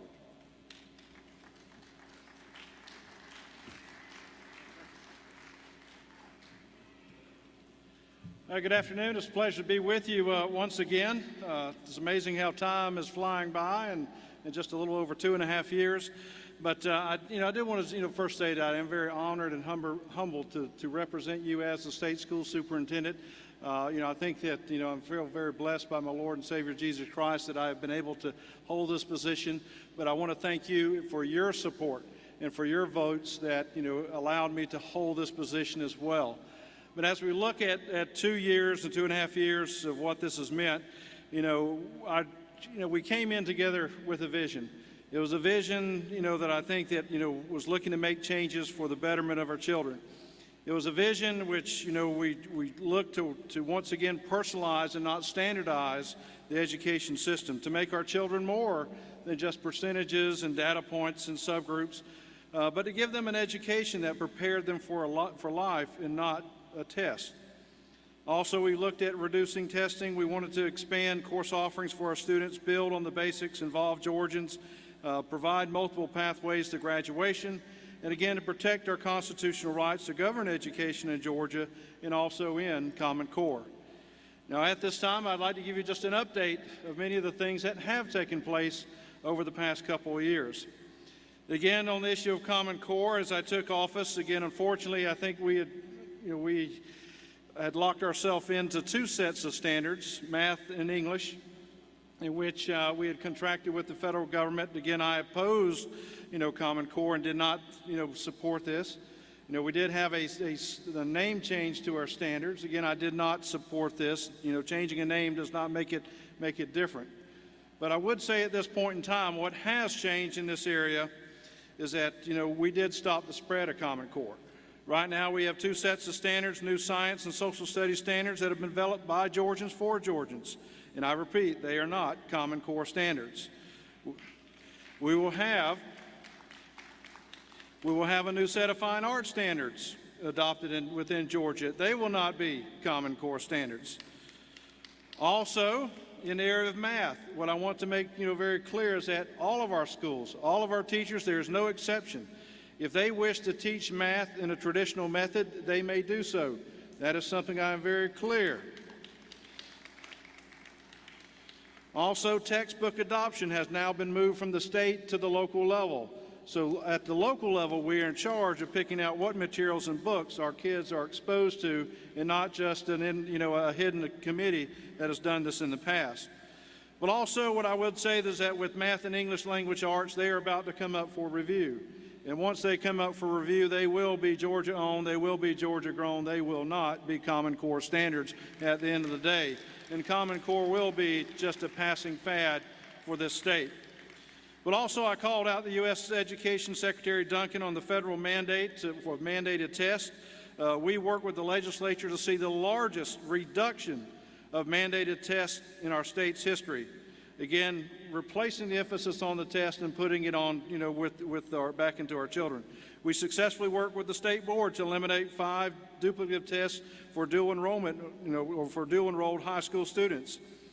Again, looking at trying to make life relevant for our children, we recently passed an elective personal finance course for our students. Now, all students in the state of Georgia have the opportunity to take personal finance, getting them ready for life. Also, we have worked with business and the communities to create pathways that meet not only the needs, their needs, but also providing our children with work and educational opportunities in such areas as granite mining and fabrication, film and production, and cybersecurity. Again, by talking with industry, we are not only preparing our students for a job, but we are also helping to provide them a job. Also, Georgia is recognized as one of the top states in career technical ag education. Again, typically what you will find out across the nation is that there are 2 states that are constantly talked about as the top 2, Wisconsin being one and Georgia the other. And I'm glad that Wisconsin and the other 48 states are fighting for number 2, because Georgia is again taking the lead in this area. Over 1,000 schools are waiting to become science, technology, engineering, and math certified. We just call this for STEM for short. Our students are beating the national average on STEM on the ACT. We have also recognized that education is more than just the basics, but it does include such things as fine arts, music, dance, band, drama. These are important things in our child's education. We're now seeing a resurgence or a revival, if you wish, of fine arts throughout the state. We actually now have an individual at the department for the first time in 23 years. Again, we have an individual who is dedicated to fine arts. We're giving our children time to play.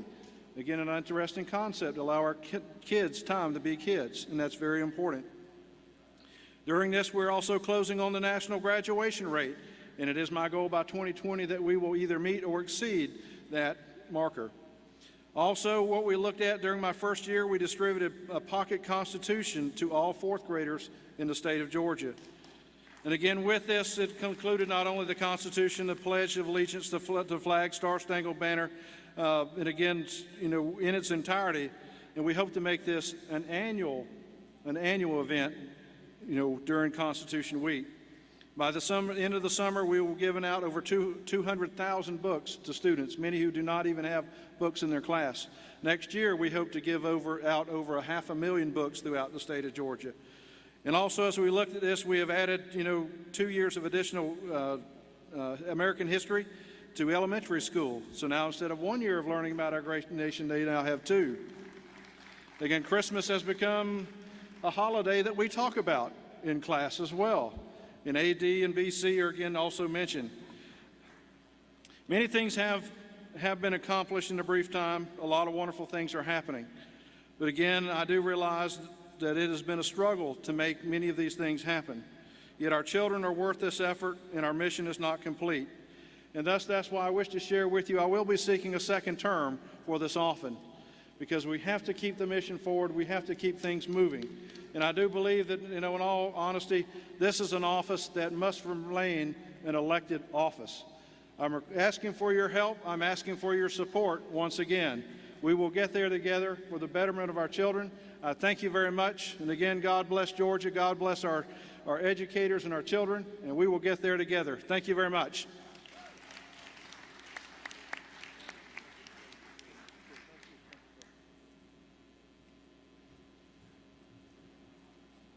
Please join me in welcoming our new Georgia Attorney General, Chris Carr. General.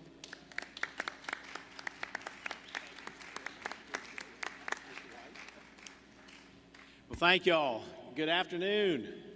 It is great to be here. I am truly honored to be serving as Georgia's Attorney General, and I'm honored and excited to be here at this convention and thank each and every one of y'all for what y'all do to elect Republicans across the state of Georgia. For those of you who don't know me, I grew up in Georgia.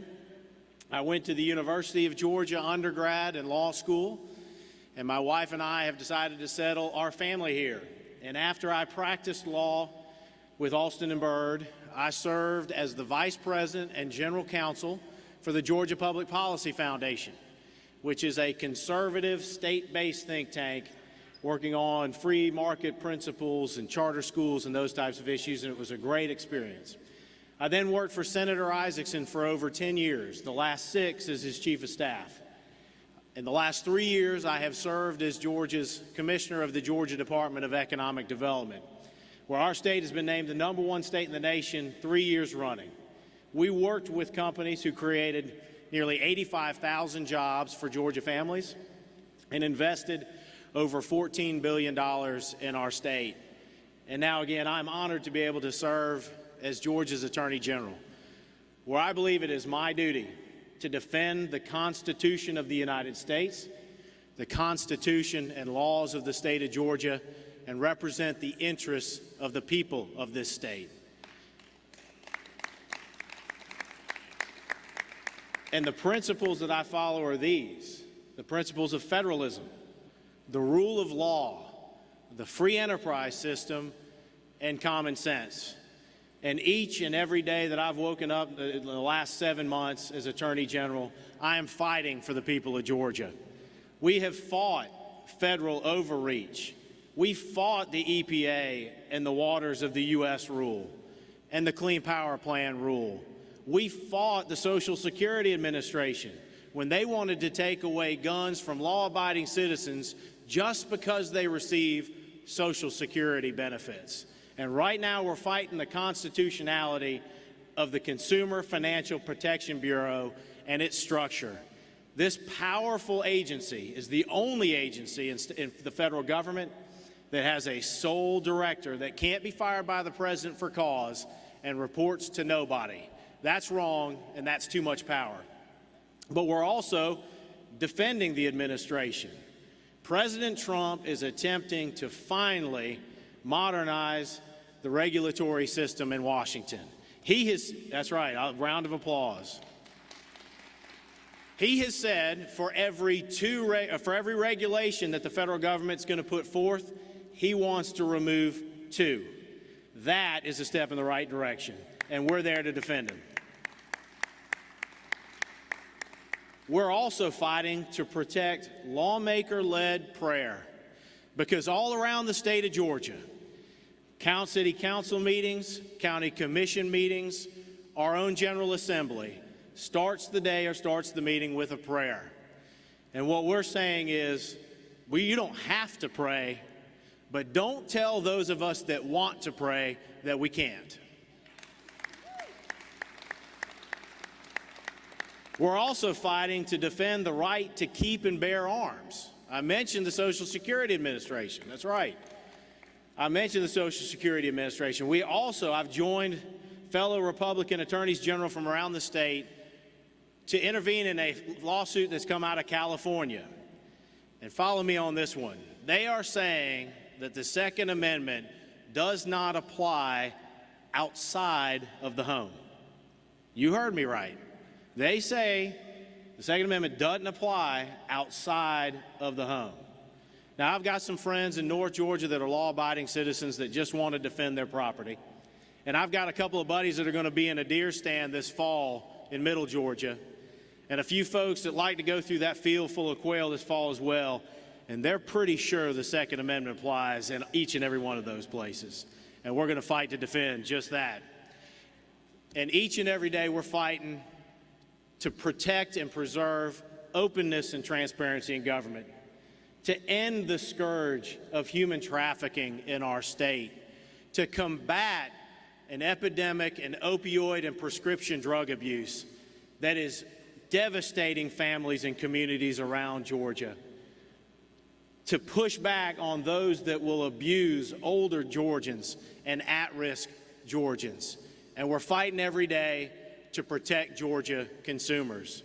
So I'm proud to be on this team. I'm proud to be on the Georgia Republican team, the team that, thanks to you all, elected a Republican president and kept majorities in the U.S. House and the U.S. Senate.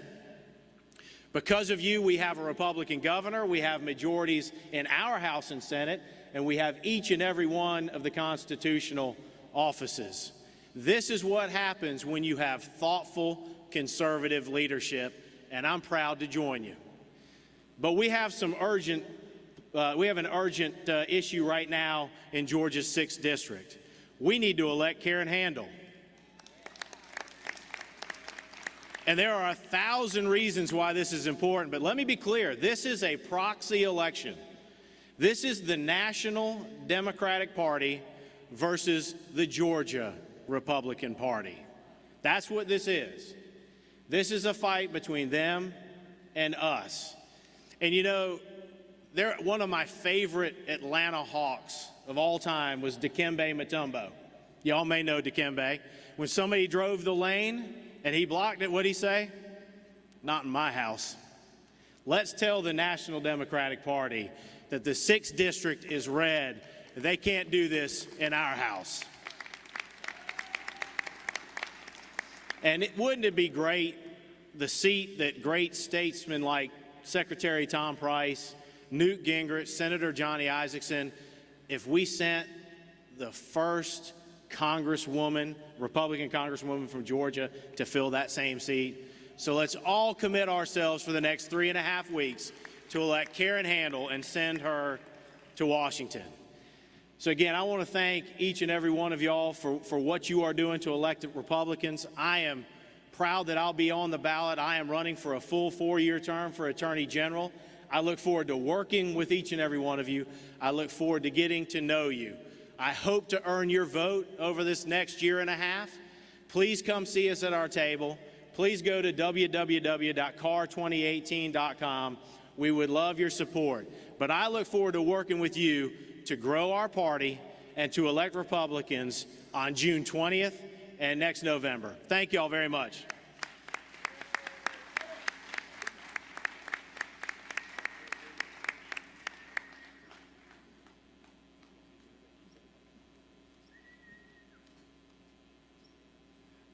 Thank you, General. Buzz Brockaway has arrived, and he's one of the candidates for Secretary of State. So, Buzz, would you like to come up and say a few words?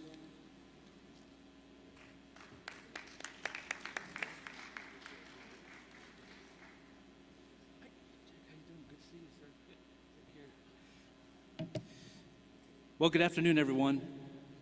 Appreciate the Chairman Padgett being a little flexible with me. Unfortunately, my wife's grandmother passed away, and the service was this morning in Blairsville. So I've been on the road a little while.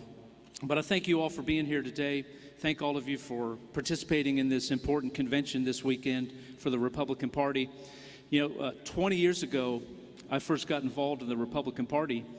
I was a precinct captain in Gwinnett County, and in those days, I didn't know any better, and so I just got the list of all the voters and just went around and started talking to them. Of course, half of them were Democrats and some were Republicans, and I didn't know any better. I just knocked on every door and talked to them about the Republican Party. I worked my way up in the Republican Party in Gwinnett County there, and eventually from 2002 to 2005 became chairman. And those were exciting times back then. As you recall, we were trying to flip the state to the Republican column back then. 2002 election really stands out to me. We had Sonny Perdue and Saxby Chambliss on the ballot, and nobody gave those two guys a chance. All the polling said they were going to get creamed, that Roy Barnes was going to steamroll into re-election, and the Democrats were going to hold that Senate seat. But lo and behold, they won. And the state started to flip to the Republican column back then. And, you know, it was just a tremendous honor to be chairman of the Gwinnett County Republican Party back then, because so many folks came out and volunteered for us, and we had tremendous turnout and helped play a part in flipping the state over to the Republican column, and that was very exciting times. So here we are 15 years later, and the Democrats are looking at our state and saying, hey, we're going to flip that state back to the Democratic column. And I think we're going to have to be ready for what's going to happen next year. You're getting a little taste of it in the 6th District special election, but if they are going to come hard, I believe, against us next year, throw everything they have at us and try to flip this state back to the Democratic column. And I think now more than ever, it's important for us as Republicans to recommit ourselves to the conservative principles that we all stand for, to work hard to take our conservative message to every corner of this state, no matter what folks look like, where they came from, or where they are now. The message of conservatism works best for everybody.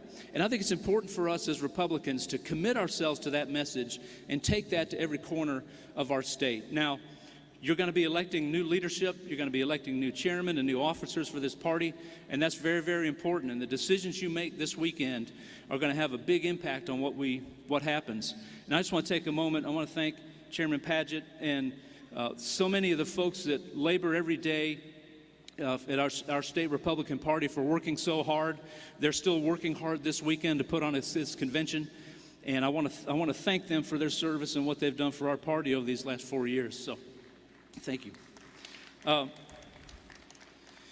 I'm married to my best friend Krista. We've been married for 24 years. We have 3 daughters, 3 teenage daughters. So y'all pray for me. And I live in Lawrenceville, lived there since the mid-'70s, and we attend Victory World Church at Hamilton Mill, where my wife and I lead a marriage Bible study trying to help couples strengthen their marriages. I went to Georgia Tech. I hope nobody will hold that against me, but all right, we got a few yells over here. All right. Went to Georgia Tech and got out in 1990 with a degree in management science. Management science, we kind of study efficiency. And that's what I did. I worked in a plastics manufacturing company for about 30 years, 20 of those years as an operations manager. So I spent a lot of time studying efficiency and what that all means. In 2010, I was elected to the State House, and for the past 7 years, I've served the people of Gwinnett County in the Lawrenceville-Suwanee area in the State House. Currently, I am the chairman of the Code Revision Committee, and that committee's job is to look for obsolete and outdated laws and repeal them. So that's a fun committee to chair. Previously, I was the vice chairman of the Governmental Affairs Committee, and one of our jobs there on that committee, I think our chairman is out there, Chairman Ed Reinders. One of the jobs of that committee is to work with election law, with the Secretary of State's office in elections. And so I believe that the experiences that I have in life and the skills that I have make me a great candidate for the office of Secretary of State. Now, the highest profile part of the Secretary of State's office is the Elections Division. That's the one that gets in the newspaper, and that's the one that has gotten our friend Brian Kemp sued so many times over the last few years as Democrats have come after him. And it's critically important, I believe, that we fight for free and fair elections, that we do everything we can to make sure that everybody has access to the polls. Now, unfortunately, there are people out there who don't agree with that, and I think you've gotten a taste of that in the 6th District race. As you've probably heard, there was a lawsuit that was filed, and a judge ruled to allow voter registration to be reopened again prior to the runoff. Now, in concept, I have no problem with that. However, what I do have a problem with, what I vehemently oppose, is attempting to change the rules in the middle of the game. And that's exactly what happened here. It's just not right. A much better approach would have been, the Democrats could have done this if they'd have wanted to, would be to introduce a bill in the legislature to say, let's reopen the ballot, the voter registration. Then we could have debated it. The public could have had input. We could have thought about it, worked out any kinks that might have been there, and we could have done it in an orderly fashion. But unfortunately, activists filed a lawsuit to try to find a judge that would rule the way they wanted to so that they could try to game the system in the middle of a hotly contested special election. And I think we have to oppose those sorts of things with everything we can. And if I'm Secretary of State, I'm going to fight against those sorts of things tooth and nail. Another decision that was made was by the DeKalb County Board of Elections. They decided to open up some new early voting places for the runoff. Early voting places that were not open during the special election. And once again, this was pushed by activists to try to help their candidate win.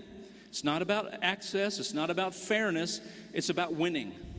And I think that these sorts of things undermine the credibility of our elections, and we have to fight against them with everything we have. And if I'm Secretary of State, I'm going to oppose those sorts of things, no matter which political party does it, oppose attempts to twist the law and game the system in order to gain a partisan advantage. A recent YouGov poll had some pretty startling data.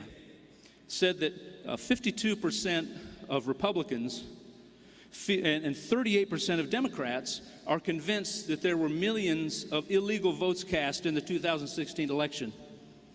69% of Democrats believe that the Russians stole votes in order to help Donald Trump win. Now, with this lack of trust in our election system, it's critically important that we do everything we can to ensure that people have faith and trust that when they cast their vote, it's counted accurately and recorded properly. Now, we have a great opportunity, I think, to review all of our election processes.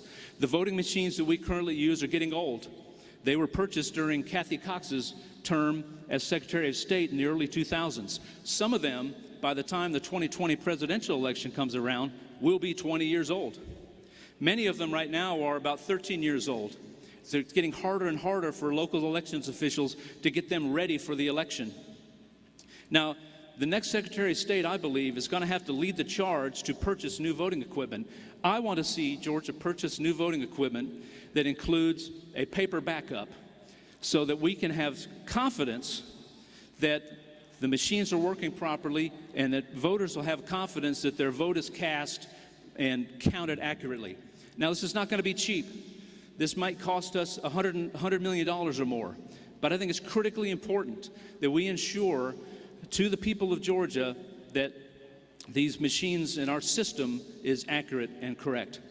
Now, one other aspect of voting that's critically important is data privacy. You probably all remember a couple of years ago, there was an accidental release of some data of the voter list that included Social Security numbers.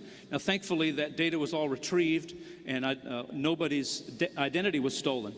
But it's a concern that we have to be aware of. Additionally, the FBI is currently investigating a potential data breach at the elections office at Kennesaw State University. We don't know if anything criminal happened. It appears that possibly a person gained access to something that they should not have. But accidents are going to happen. Cybersecurity and data hacks are a constant worry these days, and we have to do everything we can to be vigilant. But I believe there's another way to approach this. As I was researching it, I'm not aware of any federal or state law that requires us to keep Social Security numbers attached to voter registration. The federal government only requires that we keep the last 4 digits of your Social Security number. So if I'm Secretary of State, what I would do is I would purge that list of full Social Security numbers. This will make it less attractive to hackers to want to steal, and if, God forbid, an accident happened, the risk of ID theft is very small. So I think there's new ways that we can approach things. Now, one thing I would say as a Republican, we have to make sure that the public knows that we want every citizen to vote. And I believe that that should be something that we as Republicans all agree on. Now, it used to be that African Americans in this state, in the South, voted Republican because the Democratic Party would not register them to vote. They were trying to block them. And so they looked, and the Republicans were willing, and they registered them, and they voted. So how we conduct elections and the message that we send to the citizens of Georgia is critically important. It reflects on us as a party. If we want to welcome everybody to this party, and I believe we do, and I believe we're going to have to, if we're going to continue to win in Georgia, we're going to have to expand who it is that's part of the Republican Party. Every person that believes in conservative values should be attracted to the Republican Party. So I think it's important for us to send that message. And if I'm Secretary of State, I'm going to send the message to every person in Georgia that we want them to vote. And we're going to have a secure system that makes it easy for them to vote for every citizen of this country who lives in Georgia to be able to vote. And I think that's an important message that we as a party need to send. And if I'm Secretary of State, that's the message I'm going to send. Another aspect of the Secretary of State's office is professional licensing. The Secretary of State is responsible for overseeing most of the professional licensing boards that operate in this state. Most of those licenses exist to protect the public from harm or from fraud. But unfortunately, we've seen a trend toward using those licenses to freeze out competition rather than simply to protect the public. Now, fortunately, in state government, we already have an entity in place to deal with that. It's called the Georgia Occupational Regulatory Review Council. Now, the Regulatory Review Council has two jobs. One of them, they provide advice when a new license is proposed, whether this is a profession that should be licensed or not. The second thing they do is perform periodic reviews of each existing license to see whether that license is needed and whether they're providing the value that we as a public want them to. And I've found that they have not been performing the periodic audits of existing licenses. So I introduced House Resolution 744 to bring attention to this and to call on the Regulatory Review Council to perform what the law requires them to perform these periodic reviews. And I hope that in the next legislative session we can get this passed and shine a light on this and encourage them to do their job. The Secretary of State is a member of that Regulatory Review Council, and I can promise you, if I'm the Secretary of State of Georgia, the Georgia Occupational Regulatory Review Council will perform these periodic reviews. And if we find that there are licensing boards that are throwing up barriers to entry rather than just doing their job of protecting the public from harm and fraud, then we're going to do something about it. Now, why is this important? It's a very simple thing. It's for jobs. We want people in this country, in our state, to be able to pursue whatever profession they want to pursue. Whatever their version of the American dream is, that's what we want them to be able to pursue.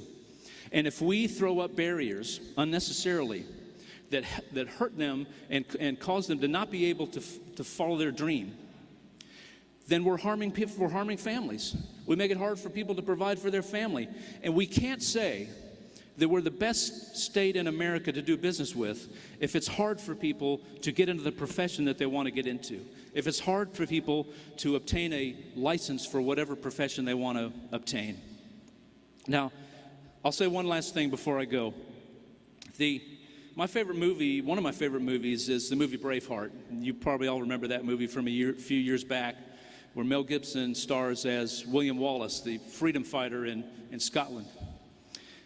One great scene, William Wallace looks at the Scottish nobles and he says, "You think that the people exist to provide you with position, but I believe that your position exists to provide those people with freedom."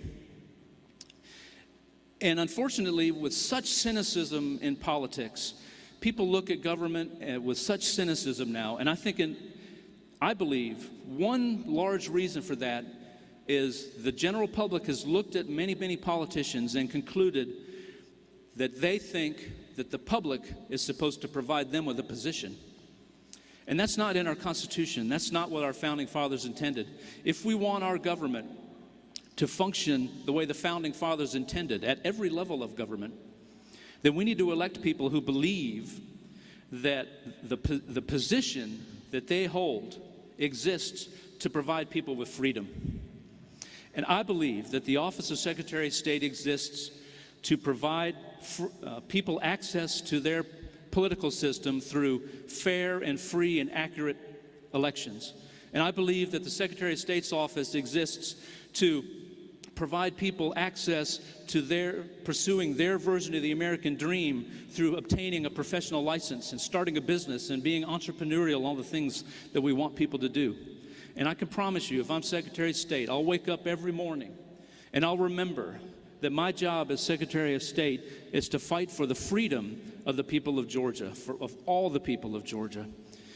Ladies and gentlemen, thank you for your time. God bless you, and God bless the state of Georgia.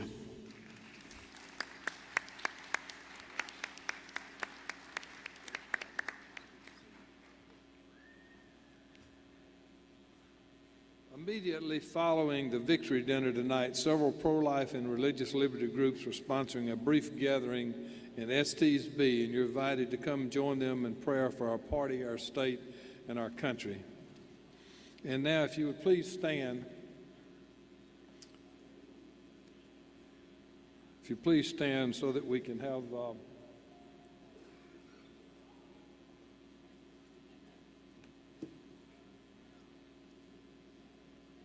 okay. Please stand while we retire the colors. Thank you.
Please be seated.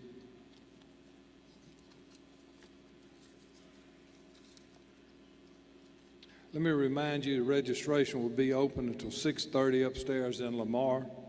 Please remind your friends to register early, as you must be registered by 10 o'clock tomorrow morning, and no one will be allowed to register after 10 o'clock. Over 80 and under 80 meetings will be right after we adjourn. Over 80 is in the coming room. Under 80 will be in Estes Room B. Don't forget your dinner and breakfast tickets, which are also picked up at registration. The victory dinner will begin tonight at 7 o'clock in the Oglethorpe Ballroom.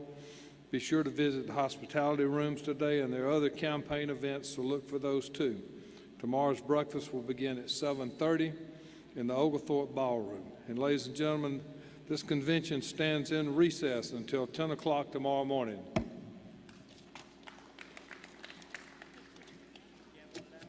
Gavel, best I could.